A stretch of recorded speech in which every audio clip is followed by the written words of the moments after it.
વ્રત કે ઉપવાસમાં તમે બટેટાની ફરાળી પેટીસ તો બહુ ખાધી હશે, બહુ બનાવી હશે. એ પણ તમે તળીને બનાવી હશે. આજે આપણે શિવરાત્રિ સ્પેશિયલ ફરાળી શક્કરિયાની પેટીસ, એ પણ તળ્યા વગર, બહુ ટેસ્ટી એવી, બનાવવાનું ખૂબ જ સરળ એવું છે. આપણે એને ચટપટી ટેસ્ટી એવી ફરાળી લીલી ચટણી સાથે બનાવીશું. જો આ રીતે તમે એકવાર ફરાળી પેટીસ ટ્રાય કરી લેશો તો વારંવાર બનાવો એટલી ટેસ્ટી, વ્રત કે ઉપવાસ વગર પણ તમે આ બનાવીને ખાશો.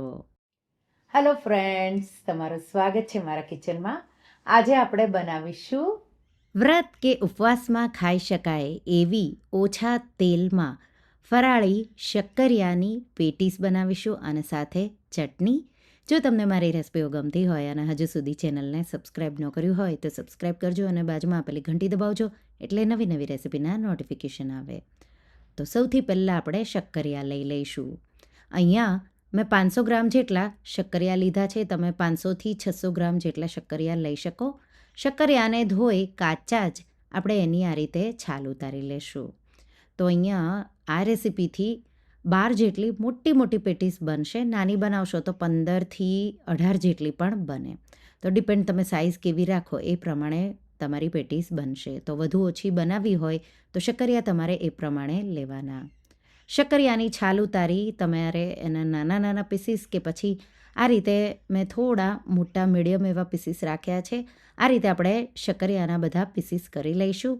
તમારે એને તરત જ પાણીમાં ઉમેરવા હોય તો ઉમેરી શકો, નહીં તો શક્કરિયા છે એ કાળા થઈ જતા હોય છે. શક્કરિયા કટ થઈ જાય એટલે આપણે ઉકળતા ગરમ પાણીમાં, તો અહીંયા મેં 3 કપ જેટલું પાણી ઉકાળ્યું, એમાં 1 ટીસ્પૂન જેટલું મીઠું અને કટ કરેલા શક્કરિયાના પીસીસ ઉમેરી દઈશું અને આપણે એને 5 મિનિટ માટે ઉકળવા દેવાનું છે. તો 5થી 7 મિનિટ, ડિપેન્ડ શક્કરિયાના પીસીસ કેટલા મોટા નાના છે એ પ્રમાણે એને ટાઈમ લાગશે.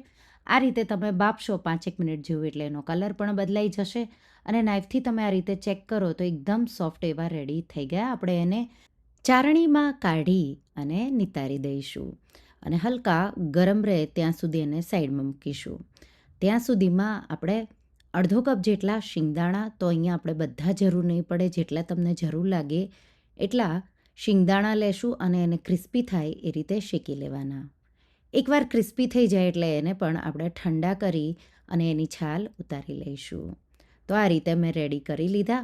હવે જે શક્કરિયાના પીસીસ આપણે બાફ્યા હતા એમાંથી પાણી બિલકુલ નીતરી ગયું અને ગરમ ગરમ હોય ત્યારે અડધી ટીસ્પૂન જેટલું મીઠું ઉમેરી અને પછી તમારે એને આ રીતે મેશ કરી લેવાના છે. તો એકદમ સ્મૂધ એવા થાય એ રીતે મેશ કરી લેવાના. તો આ રીતે મેં એને મેશ કરી રેડી કરી લીધા.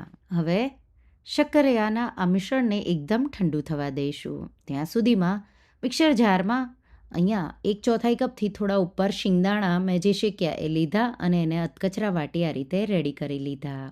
આદુ મરચાંની પેસ્ટ, તો 3થી 4 લીલા મરચાં અને 2 ટુકડા આદુના લઈ અને આદુ મરચાંની પેસ્ટ પણ આપણે રેડી કરી લઈશું.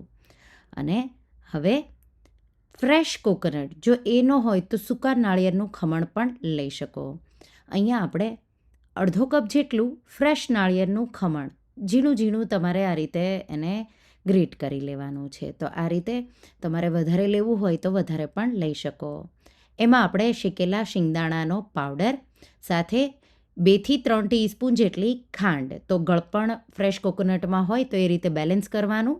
1 ટીસ્પૂનથી થોડું ઓછું મીઠું, 1 ટીસ્પૂન શેકેલા જીરાનો પાવડર, અડધી ટીસ્પૂન મરી પાવડર. જો મરીની તીખાશ વધારે જોવે તો થોડો મરી પાવડર તમે વધારે પણ ઉમેરી શકો.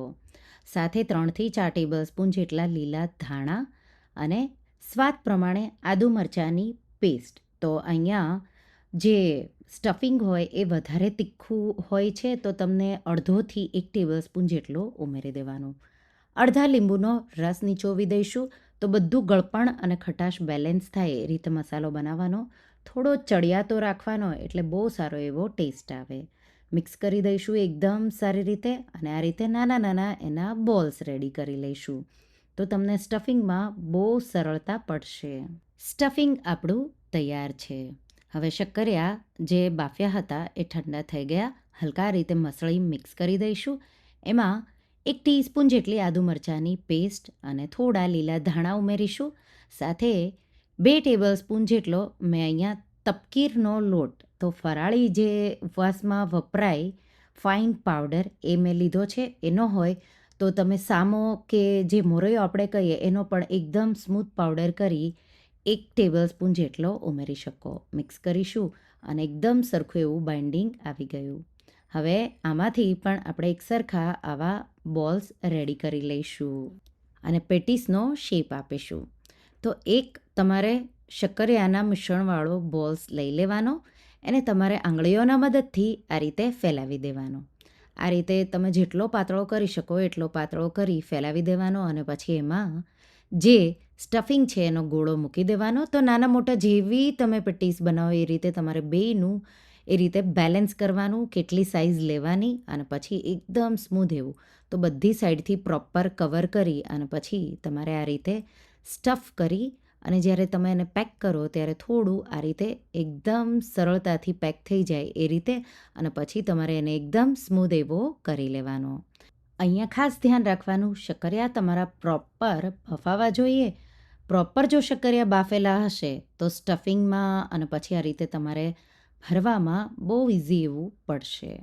તો આ રીતે મેં બધી જ શક્કરિયાની પેટીસ વાળી રેડી કરી લીધી. તો આ રીતે અત્યારે 6 જેટલી મેં લીધી છે અને આપણે એના પર તપકીરનો લોટ આ રીતે છાંટીશું ને હલકું હલકું આપણે એને કોટ કરીશું. તો આપણે ઓલરેડી ઉમેર્યો છે લોટ, પણ થોડું તમે કોટિંગ આ રીતે આપશો તો એકદમ ક્રિસ્પી એવી થશે. તો આ રીતે કોટિંગ કરી મેં બધી રેડી કરી લીધી. હવે સાથે આપણે ચટણી પણ બનાવી લઈશું. ફરાળી ચટણી માટે મિક્સર જારમાં 2 લીલા મરચાં, 1 નાનો ટુકડો આદુનો, સાથે અડધો કપ લીલા ધાણા ડાળખા સહિત 1 ટેબલસ્પૂન જેટલા શિંગદાણા, અડધા લીંબુનો રસ, અડધી ટીસ્પૂનથી થોડું ઓછું મીઠું અને 1 ટીસ્પૂન જેટલી ખાંડ ઉમેરી 1/4 કપ જેટલું પાણી ઉમેરી અને આપણે સ્મૂધ એવી ચટણી વાટી લઈશું. તો ચટણી આપણી બનીને રેડી થઈ ગઈ. હવે આપણે પેટીસને શેકી લઈશું. તો આ રીતે ચટણી તમને જરૂર લાગે એટલી જ બનાવવાની, મેં ઓછી બનાવી, બાળકો ન ખાય એટલા માટે. હવે પેટીસને શેકવા માટે અહીંયા અપ્પે પેન લેશું. તમારા પાસે જો એર ફ્રાયર હોય તો હલકું હલકું બધી સાઈડથી ઘી કોટ કરી અને તમે એર ફ્રાયરમાં પણ એને ફ્રાય કરી શકો. હવે આ રીતે અપ્પે પેનમાં થોડું થોડું મેં ઘી રાખ્યું છે, પણ જો તમારે તેલ લેવું હોય તો તેલ લઈ શકો. હલકું ગરમ થઈ જાય અને ગેસની ફ્લેમ લો કરી દેવાની અને પછી આ રીતે તમારે બધી સાઈડથી ફેરવી 1 મિનિટ જેવું થવા દેવાનું. સ્લો ફ્લેમ પર 1 મિનિટ જેવું તમે બધી સાઈડથી થવા દેશો એટલે એક સરખો કલર આવી જશે. જરૂર લાગે તો થોડું ઘી તમારે છાંટી દેવાનું. આ રીતે બધી સાઈડથી ફેરવી અને પેટીસને હું શેકી લઈશ. વચ્ચેવાળી જે પેટીસ છે એકદમ જલ્દીથી શેકાઈ જશે. તો આ રીતે આવી ગોલ્ડન થઈ જાય એટલે આપણે એને બહાર કાઢી લઈશું અને એ જ રીતે આપણે બીજી બધી પેટીસને વચ્ચે લઈ એને પણ આપણે શેકી લઈશું. તો ગોલ્ડન જેવી અને હલકો બ્રાઉન જેવો કલર આવે ત્યાં સુધી શેકી લેવાની. ગરમા ગરમ આ પેટીસને તમે સર્વ કરો બનાવેલી ચટણી સાથે. તો તમે પેટીસ બહુ ખાધી, બહુ બનાવી, શું તમે તળ્યા વગર એ પણ શક્કરિયાની અને સ્ટફિંગ પણ આપણે એકદમ અલગ રીતે તમે કાજુ દ્રાક્ષ પણ એડ કરી શકો. બહુ ટેસ્ટી એવી લાગે છે. તમે રૂટીનમાં પણ બનાવી શકો, વ્રત કે ઉપવાસ વગર. એટલી હેલ્ધી અને ટેસ્ટી એવી છે. તો શક્કરિયા હોય તો આ રેસીપી તમે એકવાર જરૂરથી ટ્રાય કરજો અને મને કહેજો રેસીપી કેવી લાગી. તો તમને આ રેસીપી કેવી લાગી મને કમેન્ટમાં જરૂરથી જણાવજો. અને હા, જો રેસીપી ગમી હોય તો વિડીયોને લાઇક કરજો, શેર કરજો અને મારા ચેનલને સબસ્ક્રાઈબ કરજો. અને આવી જ નવી રેસીપીઓ માટે તમે બેલ આઇકોન બટનને પ્રેસ કરજો. Thank you for watching.